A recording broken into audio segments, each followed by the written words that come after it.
Welcome back to 1000 Adventures, where I am coincidentally crossing 1000 Adventures off a bucket list. Been a little bit MIA, been getting over some grief and some interesting injuries, but we are back. Definitely going to have some fun, and we are going to wrap up a few things. First things first, I finally finished reading the Ickabog, so let's do that in this video, and then we'll talk about all the other stuff I've been doing. So, the Ickabog, let's put it to bed. I'm going to be honest, we're not doing a three-parter for this because I was definitely, within the first chapter, realized that I was not the target demographic for this book whatsoever.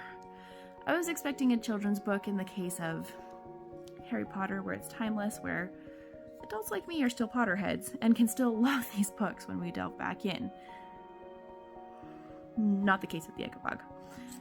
It did not feel like a J.K. Rowling work of art until probably the last chapter.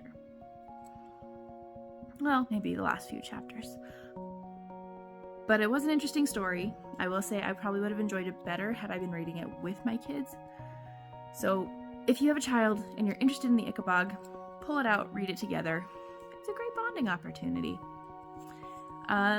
So basically what it's about is there's this fictional kingdom, and way up north there's a supposed Ickabog who lives in the marshlands. We don't know if it's real or not. The king, who lives in the south and is very happy and very selfish, decides that he wants to have very special clothes made for him. And it's to do this, to accomplish it, it's going to take so much work that his seamstress working on it actually falls down dead. This, of course, affects her family, and her daughter gets into a fight with a friend and starts saying how the king is selfish. Word reaches the king. The king decides, I'm going to prove I'm not selfish, and I'm going to go up and I'm going to be a hero and defeat the Ickabog, whether or not it's real, which works in his favor because he may not have to do anything and claim he did anyway. So he travels yonder with his counselors, with his knights, with everybody that works for him. He gets there and a few random things happen, and his advisors end up making up this whole Ickabog story that spins out of control, causes so much controversy, and lies begat lies begat lies, wherein the whole country begins to fall apart. Fast forwarding, because a lot happens, but if I say anything, it will give away certain pivotal moments. The seamstress's daughter, as well as her friend that she had beaten up, they end up coming back together. Like, we're talking years later, many years later. And they go north to the marshlands after they have uncovered the truth of what's been happening.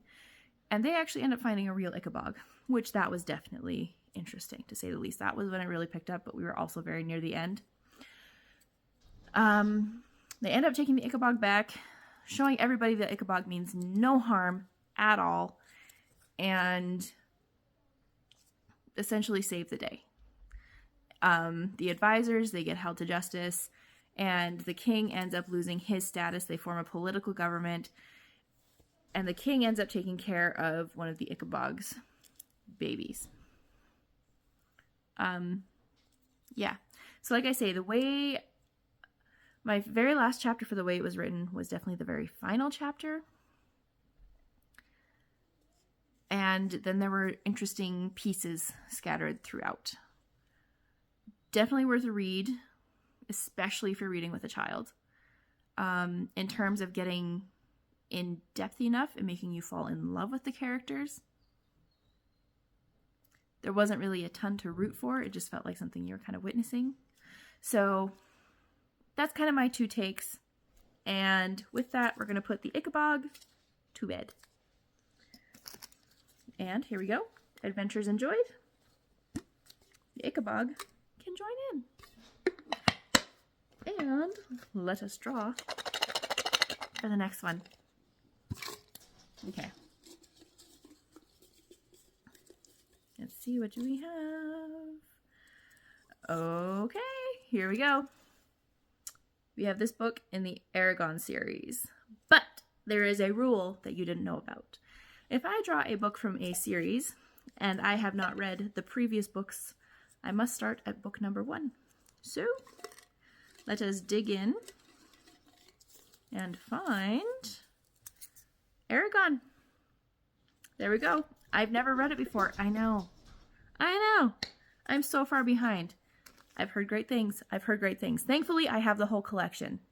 I have it, so we can get through it. But we're going to start with this one.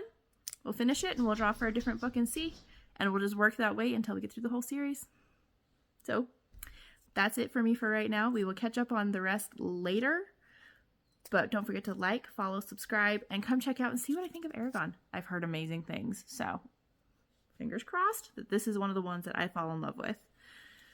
Yeah, please give me a comment. What did you think of Eragon? Have you read the Ickabog? What did you think of that? Am I barking up the right tree with this one? Let me know. Don't forget to like, comment, subscribe, and for whatever it's worth, go check out 1000adventures.ca. Talk to you soon. Bye.